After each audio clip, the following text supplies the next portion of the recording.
the size of a planet and I've been walking down a corridor for 3 years. Call that job satisfaction? 'Cause I don't. Welcome to episode 496 of an Unearthly podcast, streaming live on the 5th of December 2023, and featuring Wild Blue Yonder, written by Russell T. Davies and starring David Tennant as the Doctor and Catherine Tate as Donna Noble. I am Bill Sylvia, the one in black, and with me are color commentator Alex Fireheart Hello. and technical director Mad Matt Winchell. I'll have you all know I'm very depressed And dying. and dying of a cold. Which is why my voice is going to be extra deep, because if I try to talk in my normal voice, I sound like this. You do sound, I don't know if it's just from having been talking for half an hour. You do sound a lot, or maybe it's my ears acclimating, but to me you sound a lot more normal than you did when you jumped on the call, Well, 45 it doesn't help minutes that ago. literally just a second ago I just spat up another lump.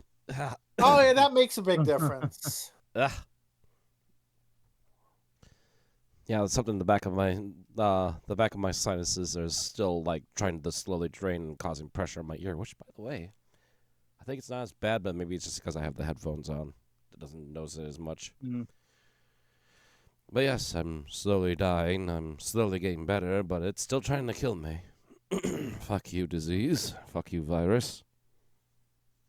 I'm gonna drink even more vitamin C tomorrow. MB, handy. Just in general, fuck you. Well, I guess that's we're already kind of starting the topic of what's been going on for this week. Outside of trying to survive this, a couple more packages have come in the mail. Got new buckle extenders for my car, and they turned out to be faulty. They can't buckle the actual metal piece in, so it's like, oh, this was a waste of $20. Thanks. So I have to figure out a place where I can buy those. How's your neighborhood when it comes to deliveries? I ask because my cousin apparently had her daughter's Christmas gift stolen off the porch.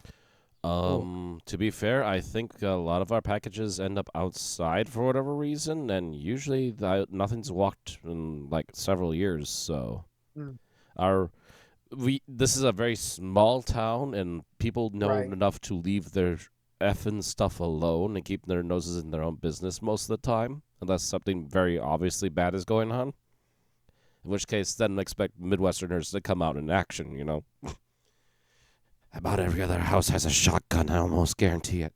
But other than that, yeah, people usually mind their own business and don't touch things that's obviously not theirs, as long as it's not right up against the sidewalk. If it's something like a little flag right next to the sidewalk, expect some sort of little punk kid to snap that thing in half in less than a week. Gotcha. That's the general rule of thumb. Why is Christopher Reeve trending? Did he die again? Not again. His clone died, and we can make another clone.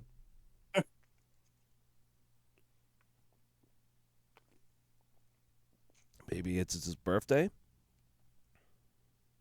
Well, all I see is tweets from people not knowing why he's trending. That tends to be how that works. Yeah, the trending feature why is this on Twitter, trending? I don't know. Trending more. The trending feature on Twitter was bad before half the engineers got fired. Never mind now. But yeah, I unintentionally digress. Anybody else have any interesting news? Well, pretty much just I wouldn't have gone to work anyway if they tried to make me, but clearly seems that either I was overlooked for those full-time hours that were going because they would have started today, or they somehow still haven't settled who's getting those yet, even though they literally start today. So it's either even more incompetent or I just didn't get them. So that's kind of annoying. I mean, like, at least my Wednesdays are still free, but it's still like clock's ticking. They've got until the They've generally gotten to like late January, because that seems when I will qualify for my long service leave, Okay. and that'll be like, okay, now I can basically just coast until I find a job elsewhere, and then I'll be taking all that long service leave money with me. Thanks. Right. Right. I wish we had some sort of system like that. Mm. That being said, also I've been in the middle of a job jam because I don't know if I've mentioned it live on air here before, but my current job was supposed to give me like a 90-day update. We're now 120 and I still haven't gotten an update. Did you end up raising the issue yet, or are you waiting until you have a job I'm in the I'm can? waiting to have an extra job in the Or an can, offer, I which mean. they are wanting to talk to me sometime soon. So get the phone interview in, and we'll see where things go from there. If they're highly interested, like to the level of having me come in, I'll try and find a day to come in Right. and have a person-to-person talk, and then we'll see where we're at there. Yeah, And I'll you're be more sure to let highly them desired know. now, so Yeah, and you I'll have be more sure to let them know that flexibility. the fact I'm looking is because there's these iffy issues going on with my current job, and I would like to have a backup. And if things continue to be iffy, I will totally go somewhere else that's not in this town to find more work. Because at this rate, I can't trust people in this town. They've got some goofy notions. I mean, shoot, when I lived in Connecticut, most of the people that lived in, well, small, I don't know what, yeah, I don't want to draw lines between smaller town and average town, but people who lived in places that qualified as towns, there was a fairly decent chance that they commuted, 2 hours every morning to New York City for work. Uh, Well, I this mean, that is of course, this that's place is only big worth enough it to if be they're paying considered a pretty city, well. but we still got like a lot of commuters every morning and Ah, afternoon. Yeah, decent amount at um, night here and there too, but definitely morning and afternoon. I notice a lot of right. commuters. Otherwise, as for updates on my end, I am done with classes for the semester.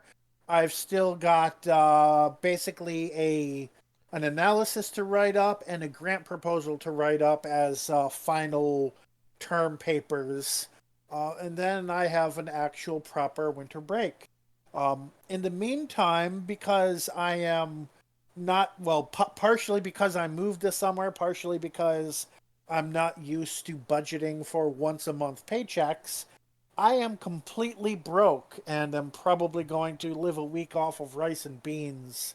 But I do need to go through everything in my freezer that I've either been too tired or otherwise haven't cooked. Um, Yeah, that sounds so like yeah, you should have been at that a while ago. Holding yeah, off a bit on it's the frozen foods, eh? yeah, it's I've got, so I subscribed at the beginning of the semester to HelloFresh, but the problem is like between, it's a little bit ADHD issues, it's a little bit being tired or like distracted by focusing on school related work, that meal prep is just sometimes a fuck no. And therefore I order delivery. But right now, I just physically cannot order delivery because all of my account does not have it in it. Mm. So I just need to force myself to sit down with these recipes and this meat that I've frozen and these vegetables that may or may not have gone bad. Um, Uh, on a related note, I forgot. I was I do get yesterday. I was I do get the feel of the hell knows once in a while at work. right. It's like I am like Yeah, an hour or two away from something, and I need to get home immediately. There's no way in hell I'm cooking McDonald's. Ba-da-da-da-da, I'm spending $12. I've lately been one of those ADHD people that I don't notice I'm hungry until 3 hours after I should have cooked, and then I'm basically catatonic until some sort of food is placed in front of me because I'm too Oh, hungry to cook. unless I'm at work, that's not a question. That's a I hunger. Oh, but yesterday I was having some beef and mashed potatoes, and I was sitting there. I was like, some carrots would go really good with this, but I have no vegetables in my freezer. I completely forgot that I had canned vegetables, including carrots, that I could have cooked. So that's on me. But if nothing else, I have vegetables that I just need to, make appetizing enough that I finish them and they don't just sit on my plate. Yeah, I need to get some hamburger buns, and I think that's the only stuff I need to make a couple more lunches. Yeah. I'm still good for at least a couple more breakfasts. I should probably look into that too while I'm at work tomorrow. I like how the three things this section always seems to be about is uh, Work and food. compla- complaining about work, food, or weather, and that's almost always It's those three gonna rain topics. this week. Um, okay, we've done one once around. Does that mean there's no major updates worth discussing before we move on? That's Yeah, about Oh, so it, that's I it. we've think. actually been streaming for more than 10 minutes, for longer than I thought we have, so it's fine if we do move on. It's a little more than 13 minutes, but I think a little bit of that was our DBZ talk before we officially started. So, Oh, okay. so spin, my friend. All right. So on tonight's show, we've got birthdays and news. Not a huge amount. We've got some geek talk. I think just me, unless somebody added something last minute. Then we have our episode summary. We do have a historical fact check. Just a bit. We're going to nitpick the cold open. Yep. Then we have the episode review, final thoughts, and ratings. On to the birthdays. Yep. Okay. So on the 29th of November, to start off with, we have Naoko Mori, who played Toshiko Sato from 2005 to 2008, turned 52. He gets that one Uh, episode of Doctor Who in 2005. yeah. Also on the 29th of November, we have Michael Craze, who played Ben from 1966 to 67. Would have been 81, but died in 1998 at 56. On the 30th of November, we have John Bishop, who played Dan Lewis from 2021 to 2022.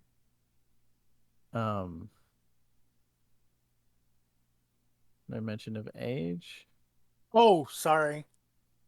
Yeah, I was so focused because I was doing it by seasons, but I couldn't do that with Mm, John Bishop because 2022 wasn't technically a season. right. He turned 57.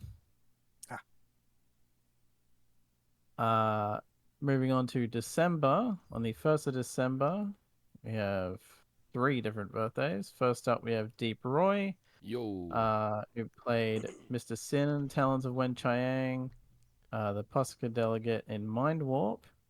And that's just And is Doctor Who. also I think known he's for been being, everywhere since the 80s. better known as a stunt and suit actor for many smaller characters throughout the decades, and is one of the few actors to have the trifecta of Star Wars, Doctor Who, Star Trek. And also, don't forget And that I, he's the I, snail writer from The Neverending Story. Sure. That was his first role, I think, that I'm aware of. I just realized that could be interpreted multiple different ways. The role of the characters was sometimes major, sometimes minor. The size of them was small. To clarify any confusion in the phrasing Yeah. there. Wow. But yeah, Like he he was turns. R2D2's backup operator. Yeah. But yeah, he turned 66. Also on the first, we have Kelly Manners, who was the producer a producer for Torchwood, Series 4. Better known as the producer for Angel, turned 68. And finally, we have Dennis Spooner, who was a writer and story editor from 1964 to 66.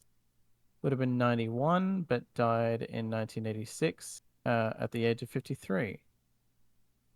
So happy birthday to Naoko, Michael, John, Deep, Kelly, and Dennis.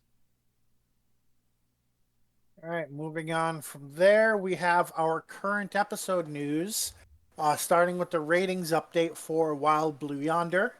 So Wild Blue Yonder had an overnight rating of 4.83 million viewers. It was third for Saturday behind Strictly Come Dancing and I'm a Celebrity, Get Me Out of Here, which I looked it up and I think it's basically a Celebrity Survivor. Kind of, sort of. Effectively, yeah. Its More or less. appreciation index was 83, which is one lower than the Star Beast. That really surprised me because the Star Beast, if you go by social media, which is a vocal minority of the fandom, the Star Beast was very controversial in many different ways, whereas Wild Blue Yonder seems to just be universally loved. So the fact that the AI is a little lower is A interesting. little I odd. mean, we don't would not- necessarily know which is more representative of the average fan, the people who vote for appreciation index versus the people on social media. They're both kind of Yeah. small groups that Yeah, are they're both heard small groups more that. often than the average person. Yeah, they're both Yeah. small But groups, and you're not sure which one to really believe. To be fair. I'm partially wondering if it's because this episode is maybe a little less child friendly, and maybe parents liked it a little bit less because it's I think scarier. it could Don't know. also be something that I saw pointed out, not in just like a neutral sense. It was pointed out, and it makes sense to me. Is that the first one was very uh nostalgia heavy, of like, hey, Okay. Tennant's back, hey, Donna's back, all that, whereas this is just a story Mm-hmm. rather than not necessarily relying on, but having a lot of nostalgia Right. And stuff. speaking of nostalgia, I just checked because, of course, 83 is not a bad score by any means. The last Doctor Who episode to get an 83, not counting last week, of course, which got the 84, was Fugitive of the Judoon, which had the Barrowman bump before the Barrowman controversy kind of had come back. Yeah. Yeah, 83 is the highest we ever got during the Chibnall run, so it's not a bad score by any means. Moving on to previous episodes, continuing with the ratings update, we have the 7-day viewing figures for the Star Beast Inn, which came at 7.61 million viewers, which is the highest for Doctor Who since the Suranga Conundrum in 2018, midway through Chibnall's first season. To Chibnall, Whittaker, they're kind of combined. This includes anybody who recorded the episode and watched it within a week. I'm guessing at this point that includes iPlayer. I know for a while they were separate. I have to assume. I think it's included now. Yeah, probably. This made Doctor Who the 10th most watched program on British television for the week, behind 7 episodes of I'm a Celebrity, Get Me Out of Here, and 2 episodes of Strictly Come Dancing. Yeesh. Globally, the episode is the 61st watched movie on Disney Plus. I'm assuming for the week. It has had the most success in Australia, New Zealand, and Turkey.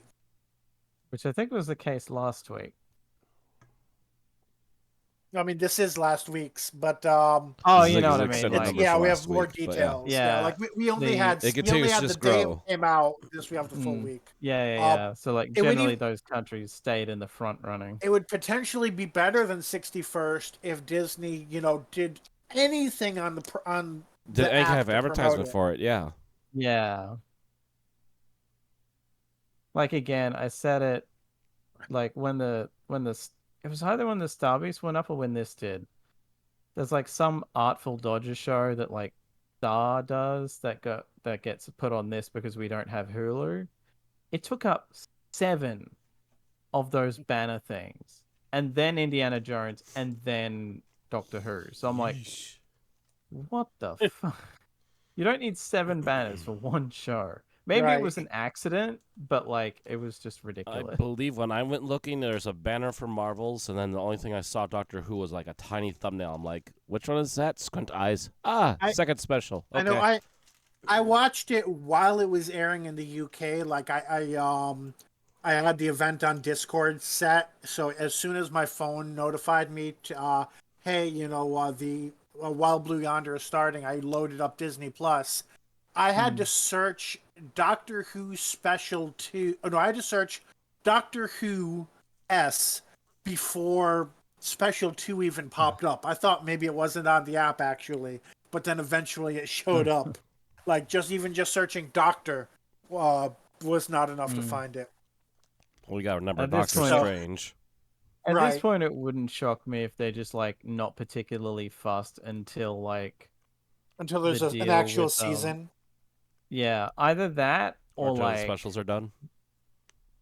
or they're just waiting for they're waiting to bother until like the deal with Max runs out Right. so they can get all of the new Who stuff and then Mm, they'll suddenly start caring. Because I guarantee you, they're maybe make that probably big like, announcement that they all knew who's there. yeah, yeah, they're probably waiting in the wings for that. I would be very shocked if they don't try to snatch that as soon as it becomes available, rather than trying to let Max, Disney being like, petty and yeah, not Warner advertising Bros. something until they have all of it? No, never. That wouldn't be their That's MO for the past 20 that's years. crazy talk. No.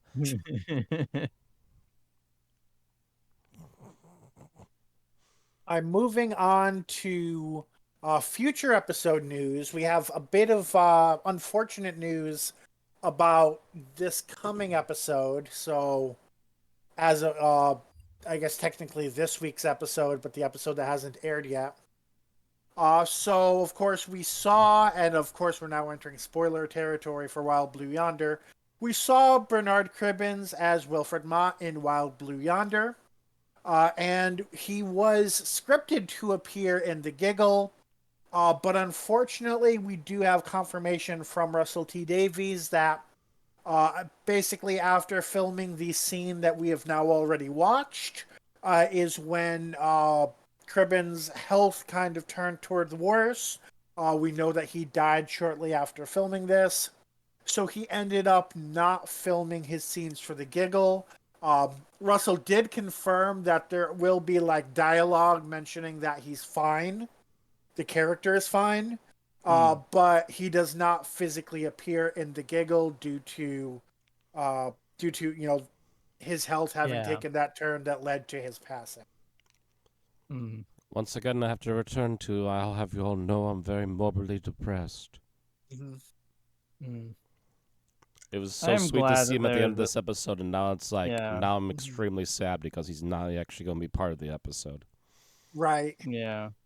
I am at least glad that there'll be an acknowledgement of like, no, he got to safety. Right. Right. Wasn't So we're killed by not whatever's thinking going like, on out there. yeah, Yeah. they're not I'm pulling a fucking Leia with him. I'm also glad he was able to film this one last scene, even if it was only one scene. Yeah. I'm sure it. I mean, I think we saw a little behind the scenes stuff. We like, I'm sure it just made his year, Hmm. and it was probably one of his final memories of going out on a on a Mm-hmm. positive one. Yeah.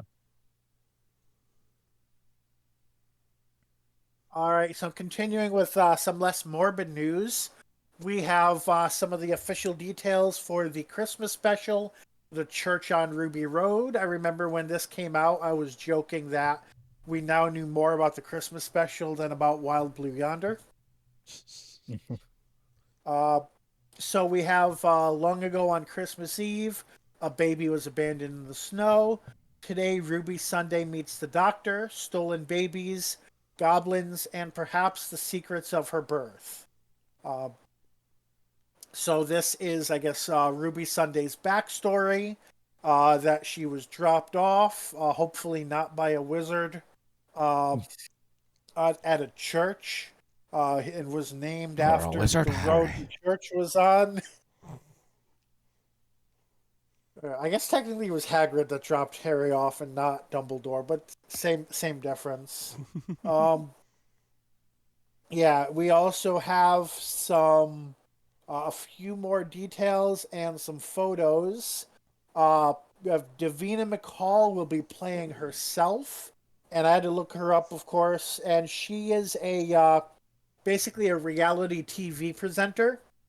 So I guess the idea, based on some of like the interviews and such or quotes that are out there, is basically the in the story she's doing some sort of like trying to do like a reality show or like an investigative piece about Hmm. Ruby. Hmm. Um, which it's and that's partially like there was an interview. It wasn't worth being a whole news piece, but basically saying that like all of the Ruby's story like isn't neatly wrapped up after one episode. Not all of the questions are answered, so I guess it's mysterious enough that Davina McCall is trying to profit on it apparently. Um, And I say that just knowing as a reality. I mean, I guess a reality TV person isn't the same as an IRL streamer, but maybe they are. I have no. Yeah. I don't know her personality. I'm guessing. I'm guessing if she Observing. were in a bad light, she wouldn't be playing herself. Um, Hmm. we have Michelle Greenidge as Ruby's mother, Carla. Wait. Oh, I'm assuming that's adopted mother, given the backstory. Mm. Angela Winter as her grandmother Cherry, and Anita Dobson as Mrs. Flood. And then we've got some photos. I mean, the first thing I saw when I saw, I guess this is supposed to be the Goblin King, but before I knew that, the first thing I thought when I saw this photo was, Mester has given Dobby a suck. It's a very ugly house elf there. Right. But allegedly, this is supposed to be the Goblin King. It just says A bit of a. goblins, so it might just Mhm. be regular Well, it's goblin. Russell does say uh with Shooty Gatwa with Shooty, Millie, Davina, and the Goblin King. So yeah, the blurb just said goblins, but Russell also specifically mentioned the Goblin King. Bit of a step down from David Bowie. Um,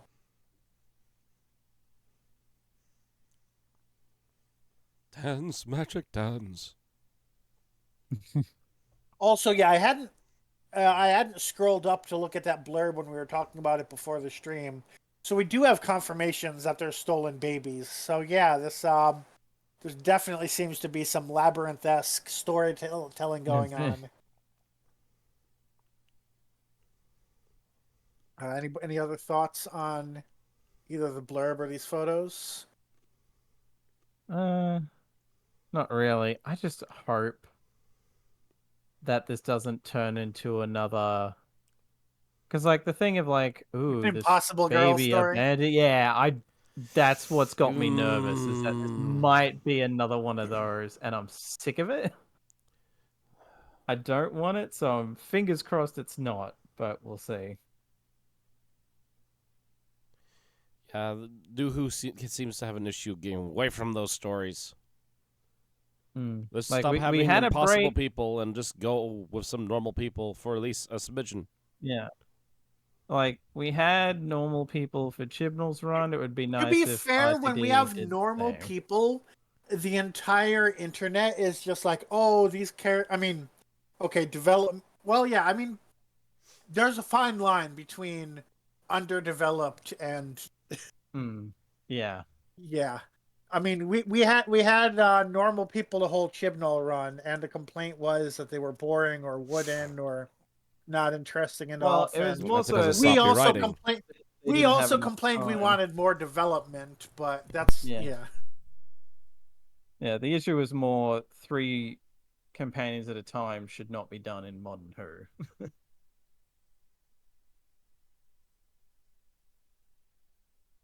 All right, moving on to cast and crew news.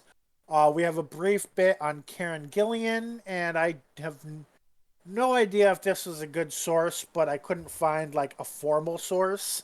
and the best source we had was Karen Gillan's Instagram. So we have this random source just knowing that every tabloid and Karen Gillan herself is reporting this. Karen Gillan will be guest starring in The Simpsons. She will be playing groundskeeper Willie's love interest by the name of Maisie. She says this is the role she was born to play, which may imply that she's always had a crush on Willie. Uh, I'm not entirely sure. Either that or just the very specific kind of Scottish woman she'll be playing. Right.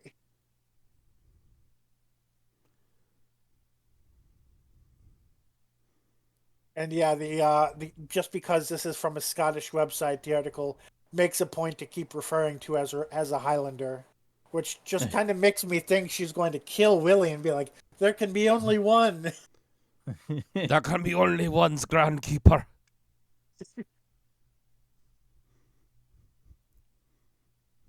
But that's just a small piece of news. And then we move on to our last bit. We have Big Finish news. Eighth Doctor Adventures in the Bleak Midwinter. Written by John Dorney. This came out on today, December 5th. Written by John Dorney, Tim Foley, and Roy Gill. Starring Paul McGann and India Fisher. Yes, this is the Eighth Doctor and Charlie in a Christmas special. So that's interesting. I definitely do not have the money to listen to it this month. But it is interesting to see the Eighth Doctor and Charlie back. And that is all we have for news. Moving on to Geek Talk. I managed to see Ant-Man Quantumania, which came out earlier this year. And there's a lot of things to have opinions about. First thing, I don't know if I can blame the movie for this. It's more kind of blame the film industry for like the minimal amount of risks that it takes. And also, I have not read any comics set in the quantum verse or the microverse, etc. So some of this stuff may have just gone over my head. But honestly, the quantum verse just felt too much like an alternate universe and not enough like something outside the laws, outside the bounds of physics as we know it. If you replaced the ant family with the Guardians of the Galaxy, it would, and just said that this was an alien planet, it honestly wouldn't have changed too much of what happened.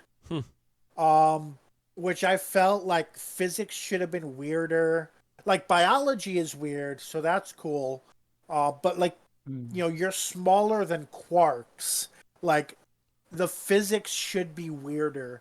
And instead you have things like a ship is landing and therefore there's air being blown everywhere. And I'm like, how is there air? Like you could even I'm okay with hand waving. For some reason they don't have to breathe. I'm okay with that.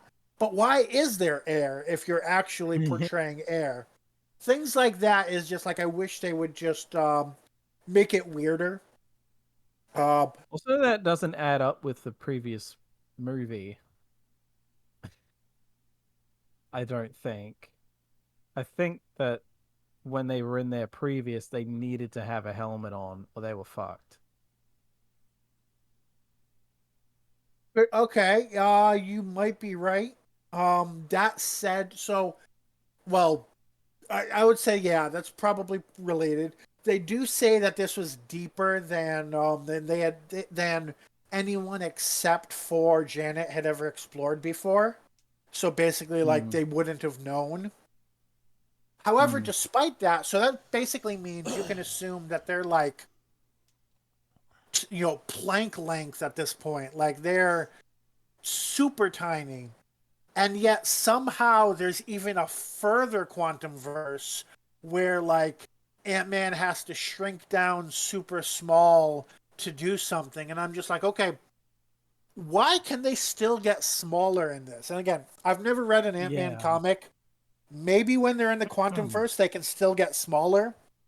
But it seems to me they shouldn't be able to get any smaller than they are at this Right. point. Like, they've been pulled Yeah. down to a realm that's so small that, like, Hank Pym wasn't even aware of it.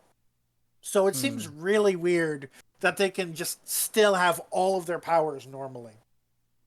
Yeah. So that's moving on from there. So we had MODOK, and I will say the original, like, I feel like the metal face is better than the metal face they had initially revealed. And the metal face is used basically to hide the fact that there is a biological face underneath, which is a recurring character from another movie. Or should I say a character who's returning from another movie. Um, I think I did see memes on this, and I had thought they were photoshopped, but they were real. Yeah. The Yeah. the uh the biological face isn't super great. Nope. It's weird because they basically they it's like they couldn't figure out whether to play MODOK as a joke or as serious. So he's kind of, it's not even that he's both. He's just kind of neither. He does have a bit of a small arc, but it's really like they were like, oh yeah, it would be cool to put him in here, but we don't really have enough space for him to be a serious threat because this is a Kang movie. But we don't want to play him as, as a joke either. So he's just kind of there. And that's probably my biggest complaint about the movie is that, like MODOK just really feels like a waste. He has, I'd say, one scene where he's really relevant, and the rest is just kind of really weak build up for that scene. And that's not enough to justify a whole character that, honestly, like, I mean, obviously, you're going to piss off hardcore fans anyway because he has nothing to do with the Quantumverse and Ant-Man. Like, he's, he's the head of a human organization in the comics. So Yeah. you're not going, this is not the way to appease hardcore Yeah. fans. And you might as well just go balls to the wall, pissing off the hardcore fans at that point. Kang was really great. He looked perfect, very comic accurate. He was a big threat. They and I have no complaint. Like, he was really well acted. It's a shame that apparently he turned out to be a domestic abuser because he seemed, just like in Loki, a really great fit for the part. But of course they've either had to, it seems they're either canceling or recasting everything because of not wanting to be associated with the brand, which I get. Otherwise, I will one comment. So I kind of alluded to this earlier. I said the ant family compared to the Guardians of the Galaxy. At this point, you have basically 3 generations of ant people traveling together throughout the movie. And I feel like it's stretched a little too thin. It's like they all have a little to do, but none of them have enough to do, except, of course, for Scott, who's the main character. But really, like, I get why Hank and Janet kind of had to be there because it tied into what she did over the 30 years and why she was keeping secrets about it and such. So it makes perfect sense why she was there, and if she's there, then it makes sense for Hank to be there. But overall, it just really felt like there were too many main plot members for the movie. And hopefully, if they ever do an Ant-Man 4, they kind of shed some extra weight. Or just, I mean, it's all like you have, 5 Ant family people, plus Kang, plus I mentioned MODOK having an arc. Like, that's a lot of people to focus on at once. So the end result is like Kang got everything he needed. Ant-Man got everything he needed. Everybody else, it was like they got something, but there just wasn't enough time in the movie to give them proper attention like they would have needed to make it to justify them all being there. That said, all of that said, I would say it was a good movie. Um, Again, the real focal point of the movie is it's basically everyone versus Kang, and if you recognize the hints that they're dropping, you recognize that super early in the movie. If you don't know who Kang the Conqueror is, maybe you figure that out in Act Two. Um, but yeah, so it's really all about building up Kang for Avengers 5, which I've heard was canceled. I don't know if I should believe that because I haven't seen it from a reliable source. But yeah, even like the two post-credit scenes are about building up Kang-related plots. I'm glad I didn't watch Loki season 2 yet because one of the post-credit scenes was about Loki season 2. Um, and yeah, so I would say it was a good movie. It wasn't perfect by any means, but I liked it. I would watch it again, and I would have if I had the opportunity, knowing how this is, would have liked to see it in theaters. All right, sip of water and then summary. Alrighty. All right, you can give me a countdown. All right. 3, 2, 1, go. All right, the cold open starts with the Doctor and Donna basically in a TARDIS that they can't really control, and the Doctor is trying to fix because Donna spilled coffee on the console. They show up in what was the year, like 1666 or something? Yeah. Um, which is funny considering how tied to the church Isaac Newton was. But so they show up and knock an apple onto Isaac Newton's head and give him the inspiration for the word gravity, but he fucks it up because apparently he's an idiot. Uh, they then move on to the actual location where the story is set, which at first they're just like, oh, it seems to be some sort of starship of some sort. The Doctor kind of sticks his screwdriver into the keyhole in order to, set it into gear to start regenerating itself. Uh, but then, before pretty quickly, the HADs activate. The TARDIS just fucks off and leaves the Doctor and Donna on their own. They go exploring, and the first thing they find is a robot that seems to be moving very slowly. Then they start seeing more about the ship. They realize that they're far enough away from normal space that there are no lights to see yet because they're so far away from any star. They're just basically the edge of the universe. And then as they're trying to deal with that situation, doppelgangers of them show up. Doppelgangers who seem to have arms that are too long. And these doppelgangers seem to be aggressive. They chase them, and yeah, these doppelgangers they can't really control their shape. And then during the chase scene, because they're trying to keep up with a golf cart, they actually grow to kaiju size, which causes them to get stuck in the hallway. The Doctor and Donna escape because the doppelgangers are stuck in the hallway. They end up in some corridors due to the ship kind of reconfiguring itself constantly.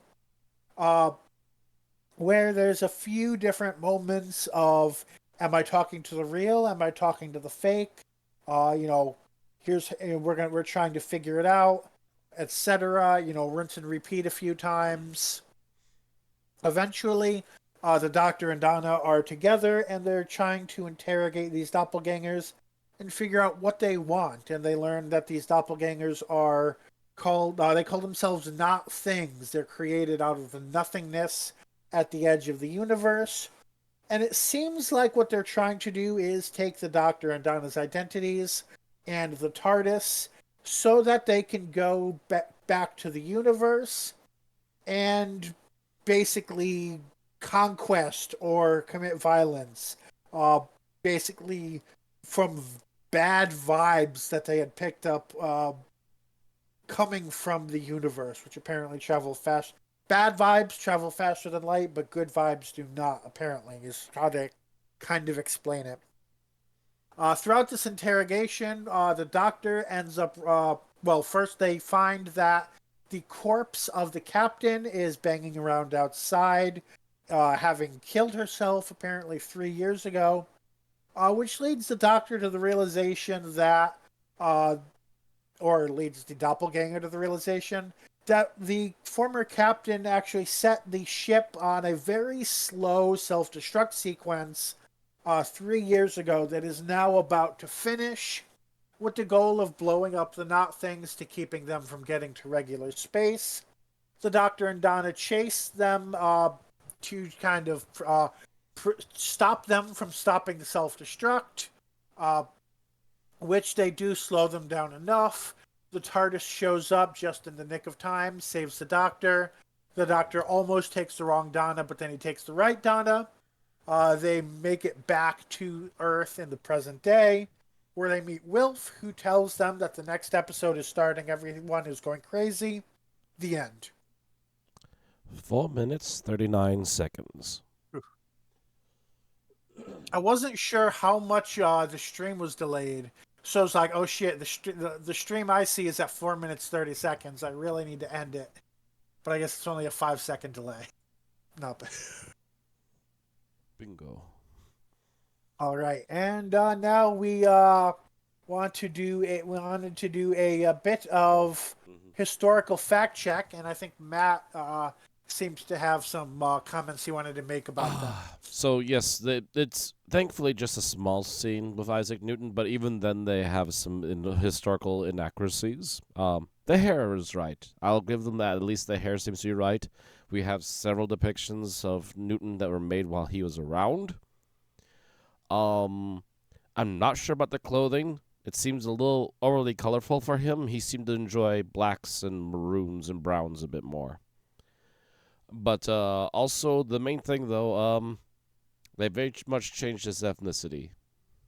I don't know why they did that. It's not a big thing, but I would say that it confused me until, like, literally a moment before the apple hit him, and I'm like, oh, that's really supposed to be him? That's... Yeah, I think they casted for delivery of the line rather than appearance. Although, if this were black and white, he does kind of look like the illustrations that have appeared in other Doctor Who media. But yeah, he doesn't especially look like him. I will say, I didn't even realize he was not white because he's under a tree most of the time, right? He's in the shadow until I saw people complaining about it on Twitter. And we can bicker about this back and forth, whether or not Doctor Who tries to be historically accurate. I do know they at least sometimes try, but we also find that they drop the accuracies very heavily sometimes too. So it's really hard to say.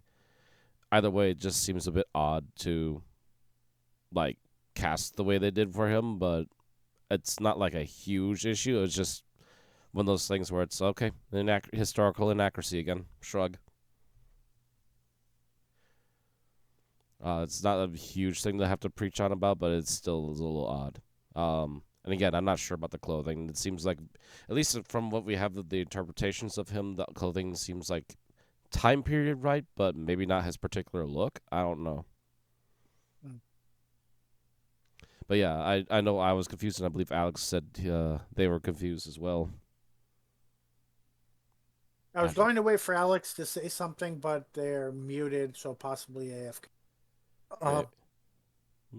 But I honestly forgot I was still muted. Glad I said it then. I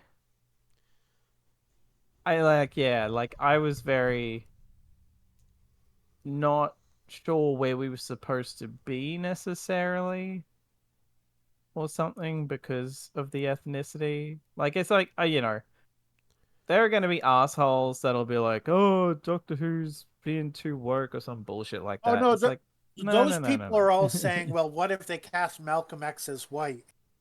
Yeah. But it's like, for me, I mean, the funny thing is, one opinion that I saw that was critical of the ethnic casting was more from a perspective of this dude's like a white colonialist. It seems a bit weird to cast someone like that as that. Like from like this very specific context of this figure in particular, it's like, was that the best one to try and do that with? Kind of a thing. Sort of like I've seen people have issues with Hamilton. It's like these, very white, very colonial, very fuck these other races characters being portrayed by Mm-hmm. people of color. It's very like the optics are a bit weird. To be fair, I Although don't. in I don't although a point in favor of the casting, this is something you would not see in the episode. But according to TARDIS, they do have the literal one note under personal life says that the actor playing Newton is queer, and this was kind of ignored in in original historical analysis of his life. But there's a very good chance that Newton actually was queer in some capacity. I think the Mm, assumptions I've heard are that he was either sex repulsed asexual or just generally not into women in the slightest. So that could mean he's Right. gay, but I've seen other people assume that he was likely asexual and like sex repulsed. Yeah, there's definitely different theories, and of course, when you have historical figures, they're like, oh, they never married a woman and they lived with a roommate. That's usually as far as the analysis goes, especially by people living at the same time as them. Yeah. Which you don't actually know. Does that mean they were a couple, or does Mm. that Yeah, actually yeah, mean yeah. that they were roommates and neither one of them were interested in Yeah. women? You just don't know. Like with Newton, it's like there's letters of him being like, "Stop trying to hook me up with women. I'm not interested." Mhm. And that could mean either he just doesn't want to have sex, period, or he's just not specifically not into women, but doesn't want to Mhm. say the other part. Like I well, know, I know the long term thing was always, oh, he died, like he died a virgin. He never had a wife, and I've seen a few people push back on that. They're like, actually, he might have been attracted to men, but I don't actually know if there's any evidence of that.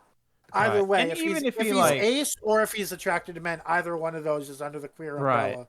It was just Yeah. more the general thing I, I was well, leaning also, toward. if I Yeah, yeah, may, yeah. did someone mention that he might have been attached to the church at one point?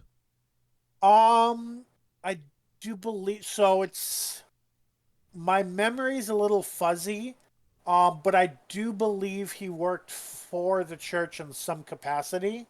Oddly enough, he was also tied into the occult.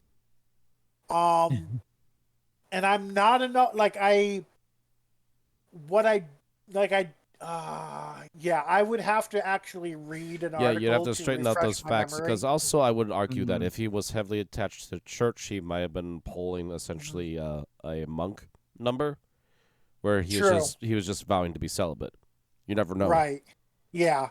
And he might have, and he might have had a personal motivation to do such a thing as well. Yeah, you never Um, know. There's multiple reasons why it could be that way. We just don't know. right. Yeah. Just that he wasn't interested. Um, That's all we know. on to things we do know. I looked up the etymology of the word gravity because I was Ah, pretty yes, sure that that too. Newton did not invent it. And he did not. And in Latin there was the word gravis meaning heavy, which was Mm. then in which was then related to the word gravitas, which meant weight or seriousness, which we still use in English to mean that same thing. Uh, this was all 100, 200 years before Newton, at minimum, that these words were used. So he might have been the first one to say gravity is a force that pulls things to the ground, but gravity meaning something being heavy and or something serious. So the pun that they did would have worked. Those terms were in use before Newton's law of gravity. So the whole mavity thing does not fit if you're Nope. actually if you're looking at it as anything other than a comedy sketch. Which honestly, I think this should have been the children. And well, they didn't want to spoil the coffee thing, but this could have been a children in need sketch if it had come out a little earlier. And I would have preferred that because then it would have been a lot easier to say, yeah, it's non-canon. Don't worry about it. Yeah. So we've now spent I don't know how that. many minutes longer than the actual cold open was talking about the probably, cold yeah. So that Has moving everyone on. gotten everything off their chest that they wanted to? Yeah. Oh, I see you have the photo of the real person. All right. So yes. So what we liked about the episode, starting with Matt. What I liked about the episode in general. Um.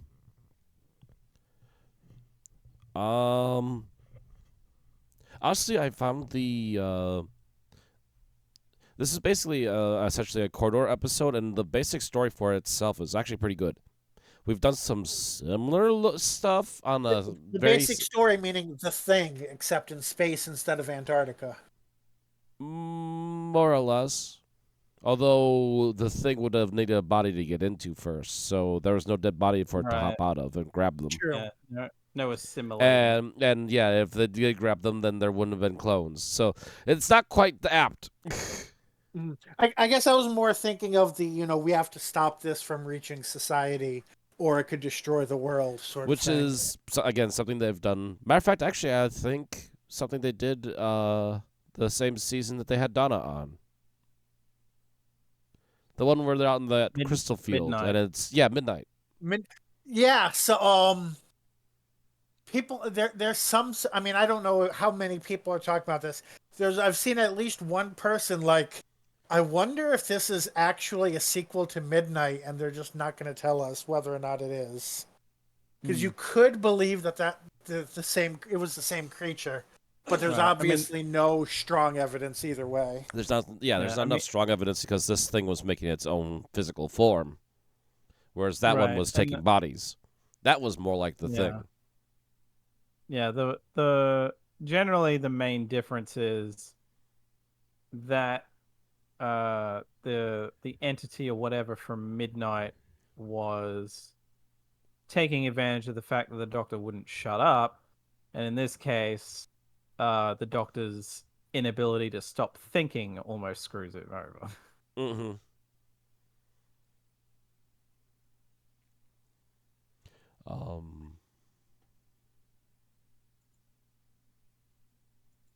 But yeah, as I was saying, the basic story, which is just mostly focusing on two characters, and then at times splitting them up to their four characters, and setting it in a place where you can easily make enough sets for it, or I guess apparently a giant green screen and a couple of small sets for it, was actually not a bad idea. Pretty self-contained, nicely written for at least the story part of it, and did some interesting stuff with it here and there. So it does kind of almost feel like a sequelized Midnight, but it's not quite one-to-one, so it's hard to say for sure on that. Right. They're at least loosely based on a similar idea of keeping something beyond what we understand in space back in space. Yeah. And that's my general like. The writing. All right. Alex? Mm-hmm. I might be taking Bills, we'll see. But after a story where the Sonic was basically a magic wand, it was nice to immediately after that get a story with no TARDIS, no Sonic, no shortcuts. He's got to think his way out of this shit now. That's right. So my first reaction to that was, I wonder if this is an 80s reference, an 80s Doctor Who reference. I don't know. That might be a stretch. What do you think? I mean, maybe. I feel like there's. I'm trying to remember, when did he get the Sonic back? It wasn't until Sylvester, was it? The TV movie. It wasn't until TV movie, Yeah, so it could yeah. kind of almost be a halfway nod to the 80s. Kind of, sort of. Because yeah, when Davison lost his, that was it. Because JNT thought the writers were using it as too As much a of a crutch, crutch. yeah. Yeah, the Sylvester McCoy was criticized by fans for using it upside down or something. And he was like, well, I never had one when I was on the show, so what do you expect from me? But yeah, it was nice to have, and really it fit the story because like I think even like a review I watched pointed out that's like this is a story where if the Doctor had both A, the TARDIS, or B, the Sonic, this would be over very quickly. Oh yeah, this would have been over in 10 minutes of a Sonic. Yeah. So rather than Especially make the us new wonder, Sonic, well, holy shit. yeah. So rather than making us think, well, why the hell is this still happening when he's got this stuff to work with? You just get rid of him so you don't have to worry about that. And like in a way that fits as well. It's not just hand wave, well, they're gone, so we can't use it. It's like there's an actual reason that fits the story why the TARDIS Well, would the bugger TARDIS off. is repairing itself, and it turned on the protection thing while it was fixing itself, so it's now gone for a little bit. Yeah. Shoot. But that also means there's danger here. Double shoot. Yep. Yeah. Yeah, I think that's all I've got for that. So I'm amazed that this hasn't come up yet, but the acting, I mean, it's David Tennant, Donna Noble. I mean, David Tennant, Catherine Tate, David Tennant, and Catherine Tate acting off of themselves and a green screen for an hour, and they do they do a phenomenal job. I will say some people have said that like they could see from the face the difference between the imposters and if I was an Among Us person, I would play like that the jingle for imposter, but the imposters and the real people that you could like that there was like a look on the imposters' faces at all times. In my second watch through, I tried to look for that, and sometimes I still couldn't tell. There's sometimes I couldn't tell, but very often when they start going very emotionless for a few moments, it's that's shit. definitely, yeah. And it's, I mean, I don't know how much of that is the director and the script, of course, but just, they pull it off amazingly. And, I mean, I don't think there's a universe in which you can say that, how good of an actor these two are doesn't contribute a huge amount to the quality of the episode. It's phenomenal. Yeah. And I add to that even just like how happy David is to see, or the Doctor is to see Wilf. It's it just adds on to it. Yeah. All right. What we disliked about the episode, Matt. Is this where you talk about the graphic stuff that I couldn't see? All right. Yes, this will be a general one. So, at least for like a good half of the hallway shots, when they're out in the hallway, and you get long shots of just looking at the characters, I don't know what the hell happened, but suddenly the top of Donna Noble's head had turned into a plateau. Like the green screen edit was a little too dang hard, and it's just like several shots one after the other. I'm like, damn, girl, what happened to the top of your head? I don't suppose you managed to get a screenshot. I did not take a screenshot, no. It was just, like, it happened a lot, like, towards the middle and first half or so of the episode when they're in the hallway shots in particular. It's like, when it's obviously green shots of the hallway, which I think there were at least a few elements in the hallway that weren't green screen, but when it was for sure her head against the green screen, like, half the time in that hallway just turned to a flat plateau, and I'm like, Oof, that's rough. I Hmm. don't know what happened there, but matter of fact, I'm even seeing a shot where they're in that small room where the TARDIS originally landed, and it's like, yeah, it's not as flat as what's showing me in the hallway. Mhm. Hmm. Matter of fact, actually, I'll look and see if I can find something really quick online. But yeah, it just kept coming up to the point where I'm like, this is almost distracting me. It Yeah. wouldn't be until some later, more actiony shots where I wouldn't notice it because there's enough stuff going on behind them that it help blend it in and hide it. Hmm. But yeah, there was enough other shots going on before then, and I'm like, oof. Yeah. Yeah, not perfection here. Yeah. And like to piggyback off that, mine was specifically that as soon as we get into that giant hallway, even I could immediately tell this is two people standing on a green screen because they did not seem to be integrated well most of the time. It was very distracting. Like, I was just like, oh no.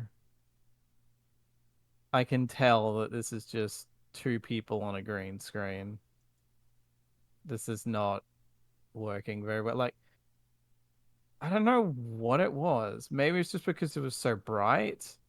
Like, even I think they even possibly bring that up on the official podcast, which is kind of surprising. It's like they expected that hallway to maybe be like darker, and honestly, it being a bit darker probably would have worked. Actually, some of the shots that they Considering did for photo ops look like it's a little bit darker.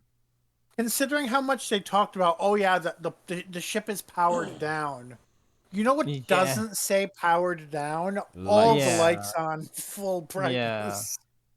right. Like it, like there are some where it works, and then some where it doesn't, and then there's like them at the end running, and some of those shots look like people running in place with everything moving.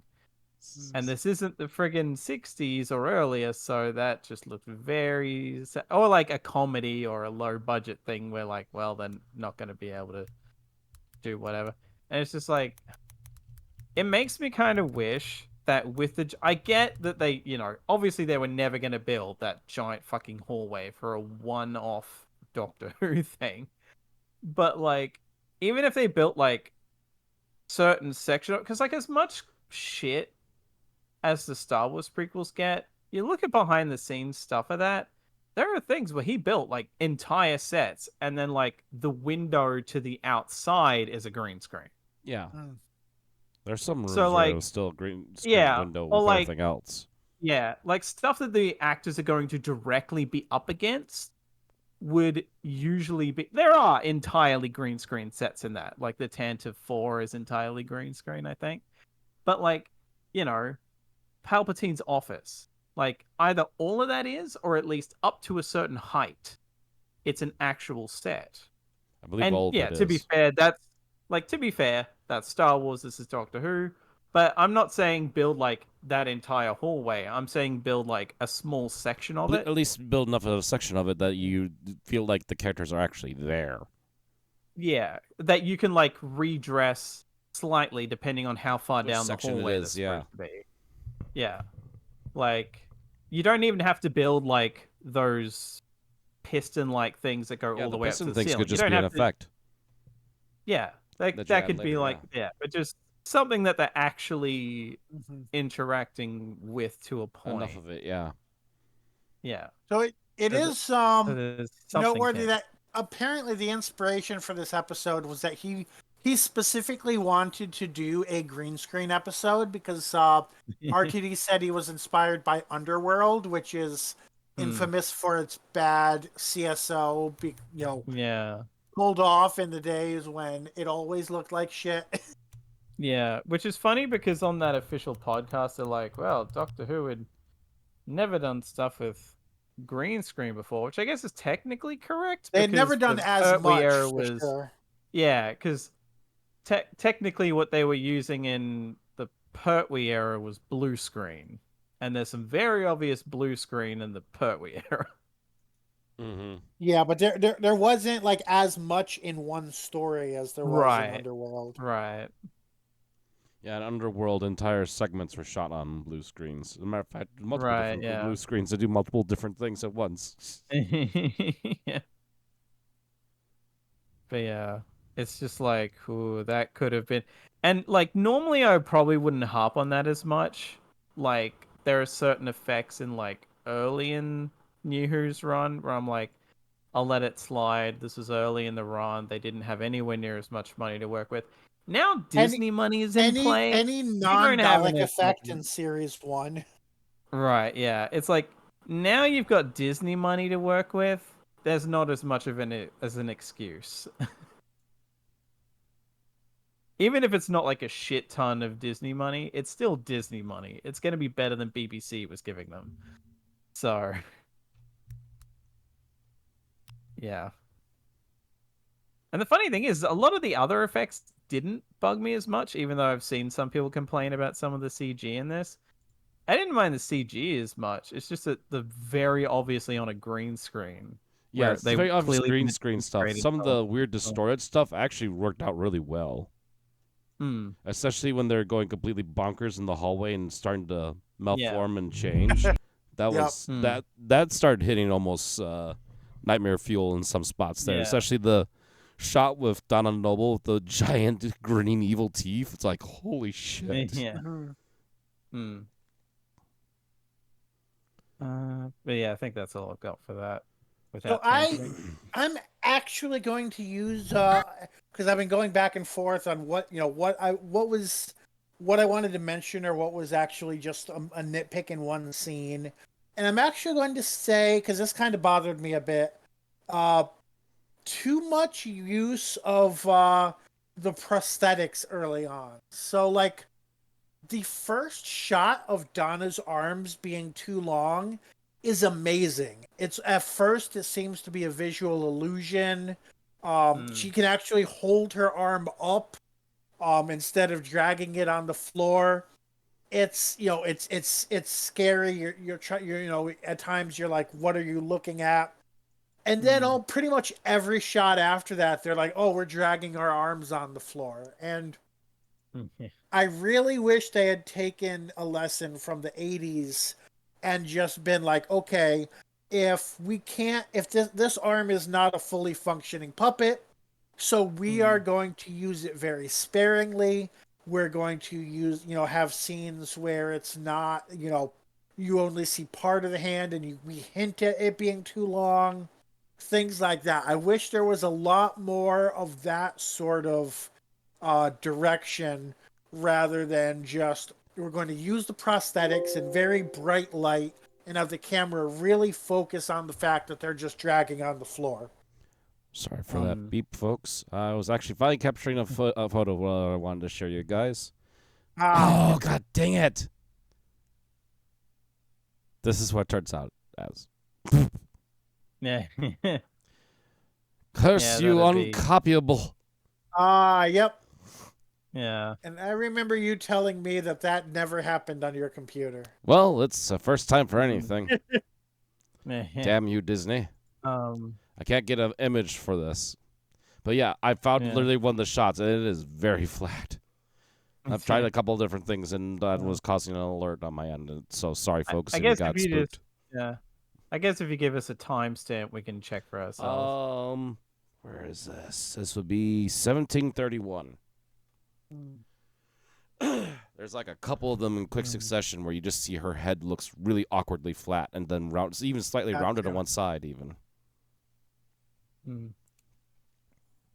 So it's like, what is going on? Maybe it was just bad angles, or it just was constantly hitting the screen in a weird way where it would just cut off and they didn't notice it. But yeah, that was mine. Basically, that especially given that this is supposed to be a scarier episode, I wish they had made use of clever directing to really make the long arms more believable instead of them just seeming to be pieces of plastic that they're driving around.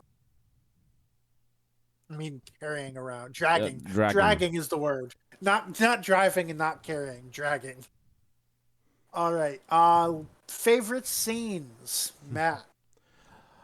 I will say, while I still have reactions to certain things from the last couple seasons, I will say at least Russell does seem to be trying doing something good with them. In particular, mentioning Flux and the fact that, in fact, yes, the half of the universe is still effing gone.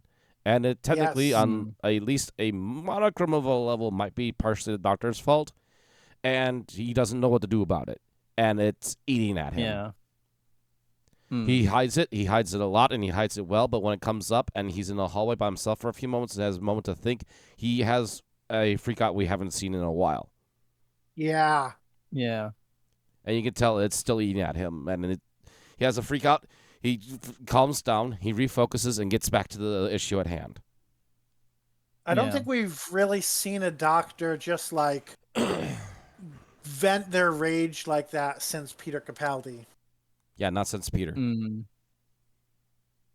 And it's interesting because I almost wonder, like, if Chibnall either didn't follow up on it because he figured RTD would ignore it, or if he was, like, a bit overwhelmed by, like, the backlash to the whole thing surrounding that storyline anyway, so he was just like, fuck it, let's refocus on something else. Not saying that was a good decision, but You're saying at the end of Flux? yeah. Yeah, because as soon as Flux is over, it's like Flux never even happened for the most part, except for a few Yeah. mentions. They're like, all right, we survived. We beat the zombie fuckers. Let's go celebrate and have fun. Yeah. Half the universe is gone. Woo! Yeah, like it would, yeah, because it just seems so weird to drop it that I do wonder if it was just him being like too conscious of the backlash to Flux, and he was like, "Fuck it, let's move on." Or if it was specifically, well, Russell's gonna ignore it anyway, so, which obviously, of course, we now know no, and he's also not ignoring the Timeless Child either. It could have also just been literally, okay, the Doctor runs from their problems, and this is how we're going to show the Doctor running from this problem. It's still eating at them, and they still want to do something to fix it, but they don't know what to do right now, and so it's just eating at them at the moment. Yeah. And they try to forget about it until it keeps being brought up by bad guys, and then it just makes them have a moment of flip out. Which, let's face it, if something that frustrating was suddenly brought up to you and slammed in your face, you'd have a moment to need a vent too. Yeah. Yeah. Vent, calm yourself, and move on. Refocus. Go. So the episode with imposters also has venting. And I'm in multiple ways than one.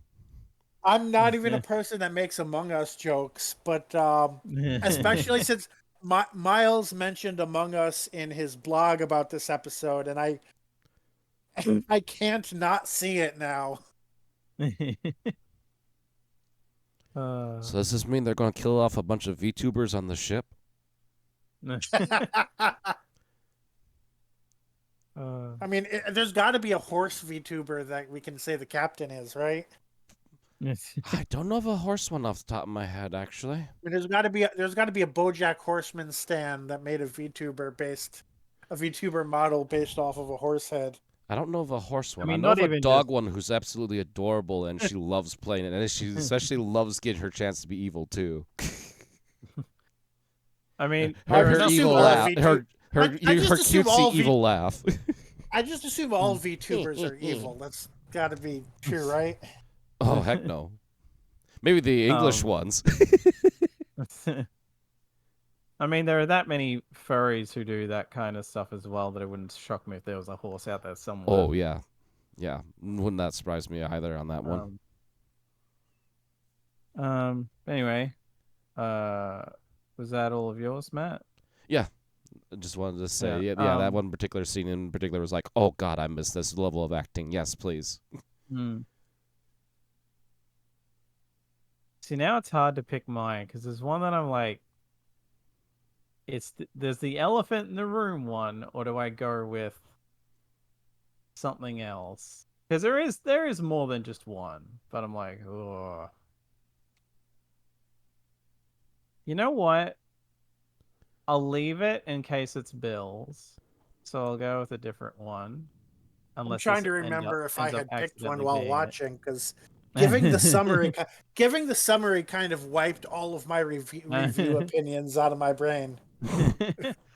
um, I guess instead I'll go with the. As much as I knew Donna wasn't gonna die, because if she dies, which she better not, it'll be in the giggle. So Mm. um that bit where the doctor takes the wrong Donna and Donna's just screaming about him having taken the wrong one. I'm just like, oh shit. Yeah. If not for the fact that we know after everything, like if not for meta knowledge and Mm. knowing that like there's almost no way RTD would even Yeah. consider killing her off now. Like if we didn't have that meta knowledge and this was in the middle of a season, yeah, Mm. I could definitely would have been terrified for her. Yeah. It's more like because I was like the whole time sitting there like she's not dying. I'm curious how this scene will resolve, but I Hmm. don't but I know she's not because there's no way. But it's just she's acting her ass off. Yeah, Just like playing that like she was grief doing the of whole like episode, but yes. well, right, yeah, true. But like just really going for it for just like the sheer fear of like, oh God, I am about to die. Like I I will know also that there. say that the lighting with that also helped a lot because they literally put the Mm, reflection of the fire as the explosions are going off right in her eyes. right. Plus all the Mhm. lights. That's also one of the bits where the green screen wasn't as bad because that's when all the lights dim. Mm-hmm. Um, but yeah, she's just like playing that amazingly well to the point that, to be fair, to some people who I've seen some people say that they did get sucked into that moment to the point that the part of their brain that would have told them she's not. It's not. They're not going to do that. There are some people who actually were tricked into, or maybe with her acting, I can buy that there are people out there that that cynical part of their brain did not kick in because they were sucked into her acting. Mm. So definitely commend her for that.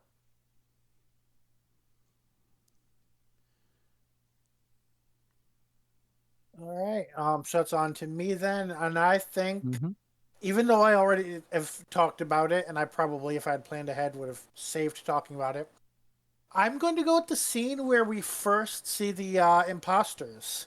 Because at first it's just like, oh, is this like a time lag thing where you're Mm. seeing the doctor came back, but then you're going back to before he came back. What exactly is happening? And then you have the arms are too long thing, and then you can Mm. go back and pay more attention to the body language and the tone of voice, and you're like, oh damn, like all of these hints are there, and I'm really curious how many Mm. people picked up on all the hints the first time. That no, you're not seeing two scenes interspliced with each other, you're seeing, these aliens arriving, and the room being cold and all of that, all being Mm. brought up. I saw somebody just posted like a gif of like the fake doctor just coming in and the way he crouched down, and it's just like, Yeah. it's about how sinister it is, and like, yeah, if you're paying attention to that, you probably notice right off the bat. But Mm. of course, you're supposed to be paying attention to Donna.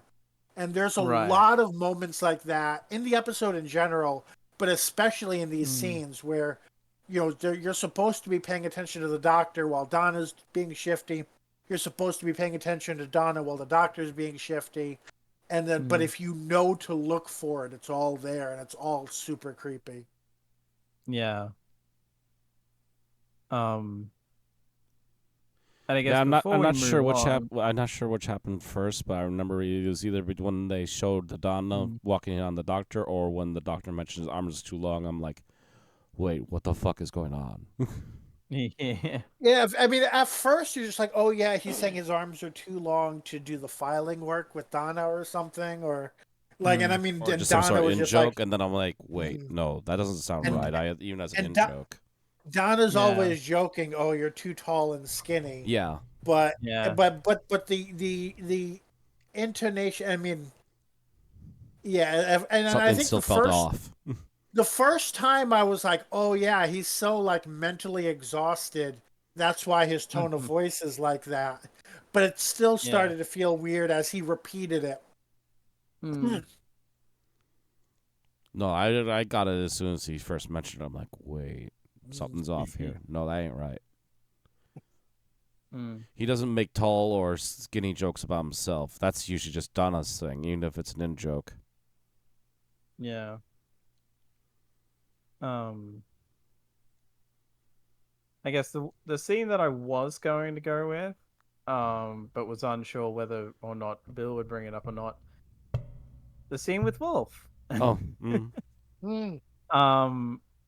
Because that I legitimately was like both times I was surprised I didn't cry. I got very close. And I think that was like the first time. I forget if I went into watching it knowing that this is all we were getting. But I think even regardless, just seeing him again for the first time in so long, probably I still would have had that reaction anyway. And, you know, it's one of those things where, like, as much as it sucks that we're not going to have more of him, at least we have that. It is a shame we never got all 4 generations of that family on screen at the same time. Yeah.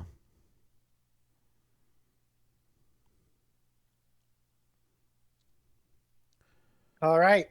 So, On to least favorite scenes. Matt. least favorite scene.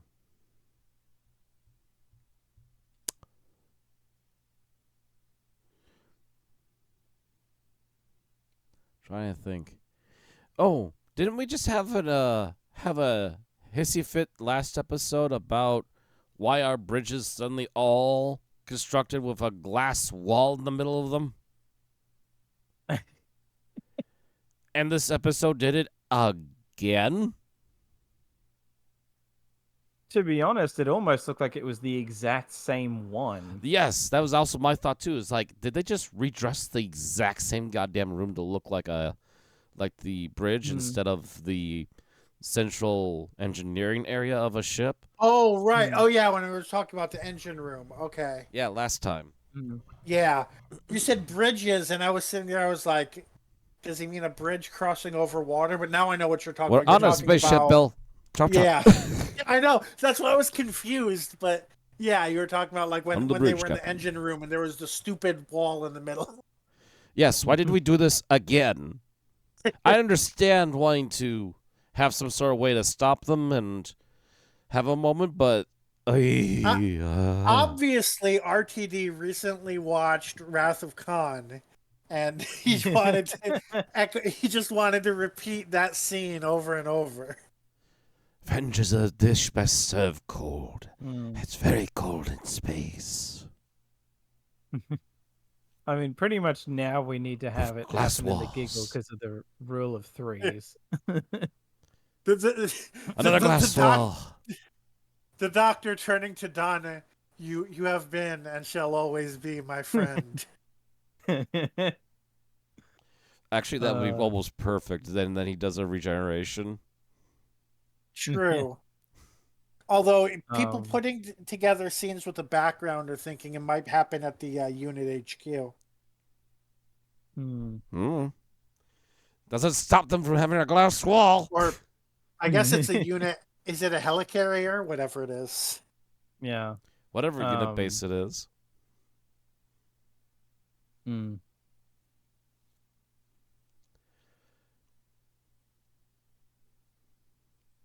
Yeah, as far as my least favorite scene goes, I've already touched on it, so I'm not gonna like go like way into it or whatever. But once again, the cold open. So there's 2 weeks in a row where I've not been keen on the cold open. And in this case, it's not even so much anything that we previously talked about, so much as Just a bad pun. what purpose does this serve?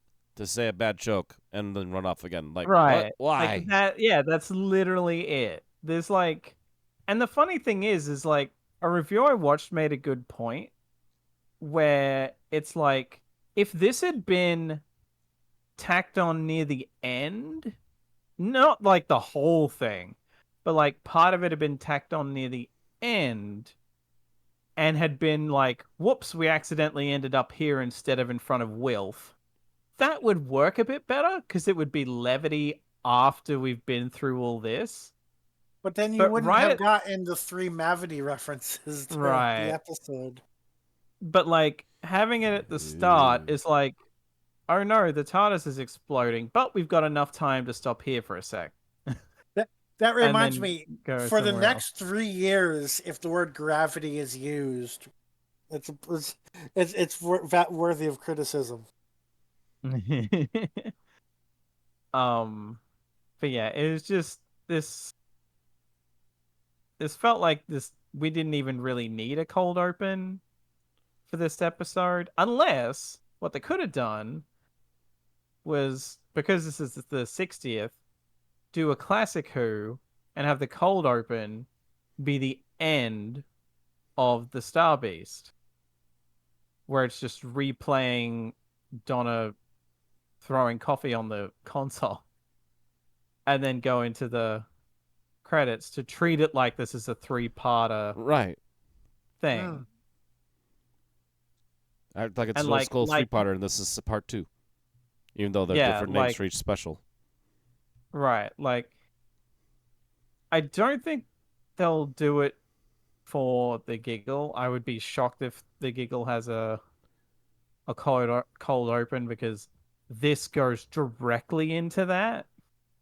Pretty much. But you could almost do the same thing where you at least show the Wilf scene and then immediately cut to credits and then come back. Come back to them helping Wilf Wolf get into cover or something, yeah. Yeah. But yeah, like it didn't feel like it was all that necessary. That's all I've got. Nope.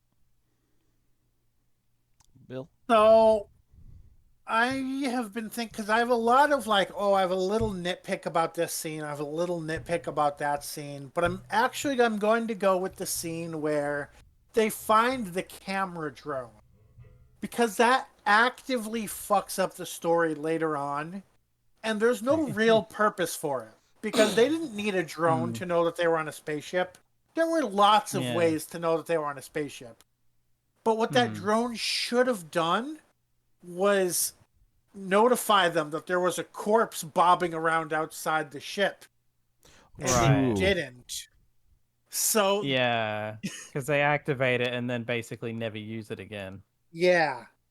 So it actively is like they should have figured out what this was, or at the very least, if they were concerned about it, at any time they could have gone back to that drone and looked again some more. And it, but they never did. So that scene is the only, I think it's the only scene that actively makes the episode worse. Yeah. I mean, I think you might disagree with the cold open as actively making it worse, but in my opinion, that is the only scene that actively makes the story worse. Yeah. All right. Were you about to say something? I was going to say an additional one very quickly for me would have been the Exorcist walk thing. Really, you dislike that? Like the basically talking out of his own ass, because that felt very that felt a bit too silly for what was otherwise taking this mostly seriously. And it just, I don't know. It felt like in the moment, I saw some people say, "Oh my god, that was really creepy." I'm like, no, the way they were playing that was I very silly. I feel It's like very my only real Beetlejuice to But issue with me. that, my only issue with that is when he was like Donna Donna Donna Donna Donna. nah, It's like wow. But then again, I mean that kind of plays into like the unreal, like not mm, normalness of them. Just kind of Yeah. like the melting Donna screaming, like mm. it's Like kind of, the and that was happening melting, at the same time, of yeah, course. the melting Donna one I didn't mind. It was specifically like just something about the way they handled that just felt really silly when they were trying to. It didn't feel like it was silly on purpose. It felt like it was they were maybe trying for it to be creepy, but like it didn't What would have made work. it creepier was be if he was actually turned around first and then did a bridge backwards and then his head turned Yeah. like 360 to Mm. or 180 to be upright while he's still arched backwards. That would have been a little more creepy. Mm. Anyway, moving on. All right. Yep. Final thoughts. Final thoughts. So back to me. Um, Yep. Honestly, outside of the a few moments of awkward CG in this episode, I think a majority of this was actually pretty well done. There's a few nitpicks to be had here and there, but it's obviously not terrible. Um, but that's basically the majority of my thoughts on that. It's just generally a pretty decent episode. Okay, Alex. It's definitely better than the Star Beast in a lot of ways, or insofar as there is a lot less to like be annoyed by, or Hmm. that kind of thing. Like some of the stumbling blocks that we had last week aren't here this time, so a lot of it is very like either nitpicky or like this took me out a bit, but not enough to like really drastically reduce my opinion of it. We'll see if the giggle can top it. Um, I hope so, because it would be nice to for the last of the three to be the best one. But yeah, we'll see where we go from here. Um, I'm glad that we got Wolf one last time. And yeah, this definitely shows that you can, so long as the actors are like good enough to make it work, you can definitely get away with a Doctor Who story that literally is just the Doctor and the companion as like the only two Mhm. actors in the whole thing, And actually, pretty much. if they cut the cold opening and the cliffhanger, it would have just been those two people. Yeah, pretty much. Yeah. But yeah, definitely worth watching. All right, so that's up to me. Yep. Yep. So I feel like I had a lot of little nitpicks throughout this episode. So, for example, the whole Wild Blue Yonder framing is weird and doesn't really make sense to me.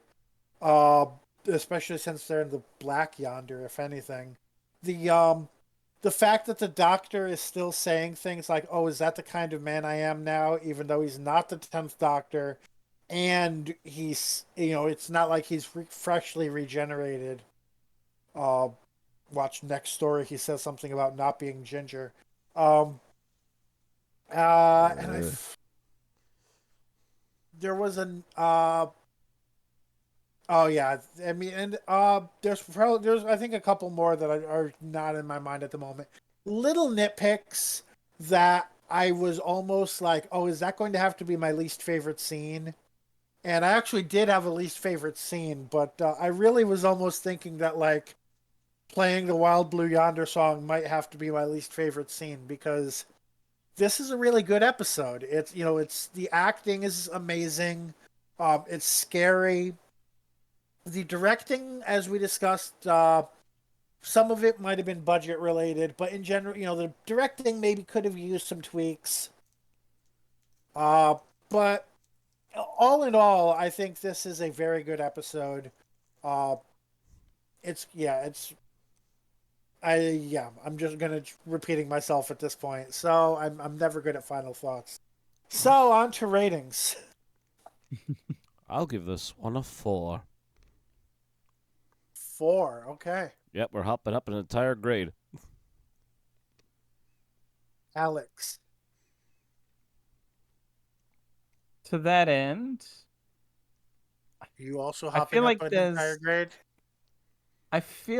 there's just enough to hold it back from being a 5, so I'll give it a 4.5.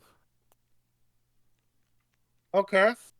So I've been thinking on this, and it's not perfect, but I think it might be good enough for a 5.0.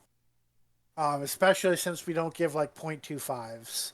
So I think I'm going to give this a 5.0. I really like this episode, even with some of the issues I had with it. So that averages out to a 4.5. We have a little staircase here of a 4.0, 4.5, 5.0. Which means Alex is right. Yep. Again. Which places this episode at number 79 out of 456 things reviewed.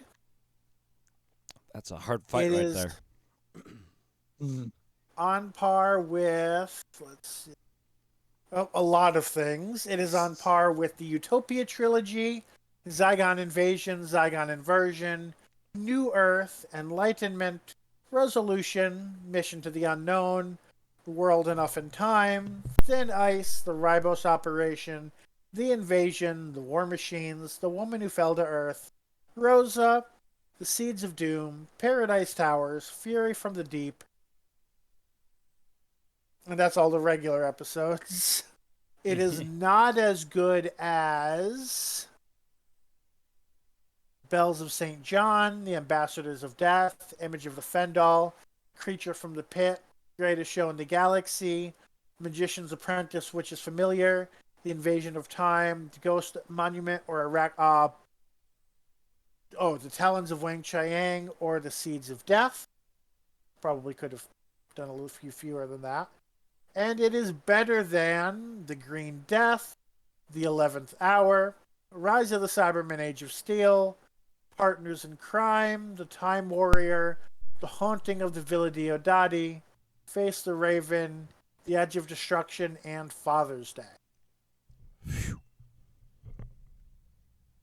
So that is that is all we have to say about Wild Blue Yonder. Let us know in the comments what you thought of this week's episode. Since I'm assuming if you're listening that you've watched it, and since it's brand new. Don't forget to like the video if you've listened this far. Subscribe on YouTube to get our exports every stream, or follow us on Twitch to get notified when we stream. Next time, we continue the 60th anniversary specials with The Giggle, written by Russell T. Davies and starring David Tennant as the Doctor and Catherine Tate as Donna Noble. Alrighty, we'll see you all next time. And I'm looking to see really quick if I have a Jigsaw laugh. Nope, just a Pennywise laugh.